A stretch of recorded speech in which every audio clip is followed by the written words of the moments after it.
அமெரிக்காவும் இஸ்ரேலும் ஈரான் மீது தொடுத்திருக்கிற யுத்தத்தின் காரணமாக உலகத்தின் பல்வேறு நாடுகளில் கடுமையான நெருக்கடிக்கு மனிதகுலம் உள்ளாகி இருக்கிறது. இந்தியாவிலேயும் இன்றைக்கு எரிவாயு சிலிண்டர் கிடைக்காமல் பலவிதமான பாதிப்புகளை மக்கள் எதிர்கொண்டிருக்கிறார்கள். ஆனால் ஒன்றிய பிஜேபி அரசாங்கம் நெருக்கடியை மூடி மறைக்கக்கூடிய வகையில் செயல்படுகிறார்களே தவிர நெருக்கடிக்கு தீர்வு காணுவதற்கான எந்த உருப்படியான நடவடிக்கையும் எடுக்கவில்லை. அதனால்தான் நாளைய தினம் மதச்சார்பற்ற முற்போக்கு கூட்டணி கட்சிகளின் சார்பில் தமிழ்நாடு முழுவதும் இந்த எரிவாயு தட்டுப்பாட்டை போக்குவதற்கு ஒன்றிய பிஜேபி அரசாங்கம் உரிய நடவடிக்கை எடுக்க வேண்டும்.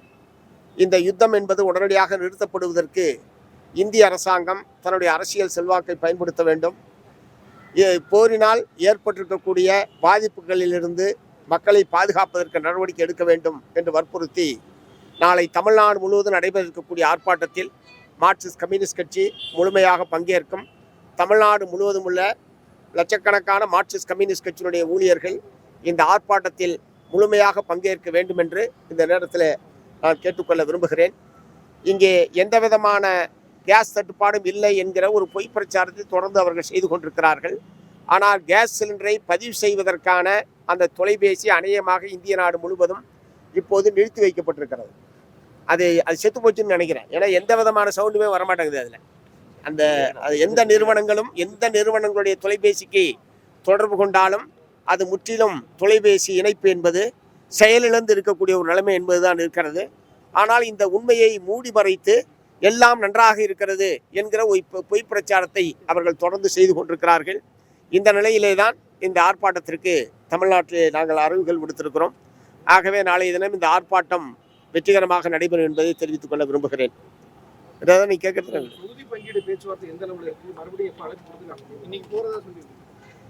இல்லை, ஏற்கனவே இன்றைய தினம் பேச்சுவார்த்தை என்றுதான் தீர்மானிக்கப்பட்டிருந்தது. நாளைய தினம் ஆர்ப்பாட்டம் தமிழ்நாடு முழுவதும் அறிவிக்கப்பட்டிருக்கிற நிலையில் அதற்கான தயாரிப்பில் திராவிட முன்னேற்ற கழகம் உட்பட மார்க்சிஸ்ட் கம்யூனிஸ்ட் கட்சி உட்பட அனைத்து கட்சியினரும் அந்த பணியில் ஈடுபட வேண்டிய அவசியம் இருக்கிறது. பேச்சுவார்த்தை குழுவில் இருக்கக்கூடிய பல அமைச்சர்களும் அவரவர்களுடைய மாவட்டத்திற்கு சென்று இந்த ஆர்ப்பாட்ட பணிகளில் ஈடுபட வேண்டி இருப்பதனால் இன்றைக்கு நடைபெறுவதாக இருந்த பேச்சுவார்த்தை என்பது ஒத்திவைக்கப்பட்டிருக்கிறது.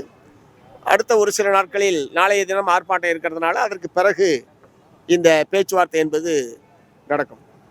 தொகுதிகளை குறைத்துக் கொள்வதற்கு திமுக தரப்புல சொல்லப்பட்டதா சொல்றது. நம்ம ஏற்கனவே கேட்ட தொகுதிகள் எத்தனை தொகுதிகள் நம்ம கேட்க இருந்தோம். இப்போ தொகுதிகளை குறைக்க சொல்றதுனால எந்த அளவுக்கு நமக்கு சாதக பாதகமாக இல்லை, இரட்டை இலக்கத்தில் போட்டியிட வேண்டும் என்பதை மார்க்சிஸ்ட் கம்யூனிஸ்ட் கட்சியின் சார்பில் ஏற்கனவே தெரிவிச்சிருக்கிறோம். அதே எண்ணிக்கையை தான் அவங்கள்ட்டையும் நாங்கள் சொல்லியிருக்கிறோம். அவர்கள் பல புதிய கட்சிகள் திராவிட முன்னேற்ற கழகத்தினுடைய கூட்டணிக்குள் வந்திருக்கிற காரணத்தினால் நீங்கள் எதிர்பார்க்கிற அளவுக்கு தொகுதிகள் தருவது சிரமம் என்பதை அவர்கள் சொல்லியிருக்கிறார்கள். இருந்தாலும் இதே சிரமத்துக்கு மத்தியிலே தான் காங்கிரஸ் கட்சிக்கு கூடுதலான தொகுதி என்பது வழங்கப்பட்டிருக்கிறது. தேசிய முற்போக்கு திராவிடர் கழகத்திற்கு கூடுதலாக வழங்கப்படும் என்று உங்களை போன்ற ஊடக நண்பர்கள் தொடர்ந்து வெளிப்படுத்தி கொண்டிருக்கிறீர்கள். ஆகவே அவர்களுக்கெல்லாம் கூடுதலாக தருவதற்கு வாய்ப்பு இருக்கிற போது இடதுசாரிகளுக்கு தர முடியாது என்று சொல்வதற்கான எந்த விதமான நியாயமும் இல்லை. ஆகவே கடந்த முறையை விட கூடுதலான தொகுதியில் போட்டியிட வேண்டும் என்பதுதான் எங்களுடைய முடிவு. அதை அந்த பேச்சுவார்த்தை குழுவோடு நாங்கள் தெரிவித்திருக்கிறோம். அவர்கள் திராவிட முன்னேற்ற கழகத்தினுடைய தலைவரிடம் கலந்து பேசி தெரிவிப்பதாக தெரிவித்திருக்கிறார்கள். சற்று நேரத்துக்கு முன்பு பேசினா இந்திய கம்யூனிஸ்ட் கட்சியுடைய மாநில செயலாளர் 6 தொகுதிகள் கேட்ட நிலையில ஒரு தொகுதி குறைச்சிக்கங்கன்னு சொல்லி திமுக தரப்புல அவங்களிடம் பேச்சுவார்த்தை நடத்துதான் சொல்றாங்க. அவ்வாறு 5 தான் எண்ணிக்கை அப்படி இறுதி செய்யப்பட்டா அப்போ உங்களுடைய முடிவு என்னவாகும்? அப்படி ஒரு முடிவு வந்தால் அப்போது நிச்சயமாக எங்களுடைய மாநில குழு கூடி உரிய முடிவை எடுப்போம். ஏனென்றால் இந்த மதவாத சக்திகளை எதிர்த்து போராடுவது எவ்வளவு முக்கியமோ அதே அளவுக்கு மார்க்சிஸ்ட் கம்யூனிஸ்ட் கட்சியினுடைய பலத்திற்கேற்ப தொகுதியை பெறுவது என்பது ரொம்ப முக்கியம். கட்சியினுடைய நலன் என்பதும் எங்களுக்கு முக்கியம். அதன் அடிப்படையில் கட்சியினுடைய பலத்திற்கேற்ப தொகுதிகளை பெறுவதற்கான எல்லா முயற்சிகளையும் நாங்கள் மேற்கொள்வோம்.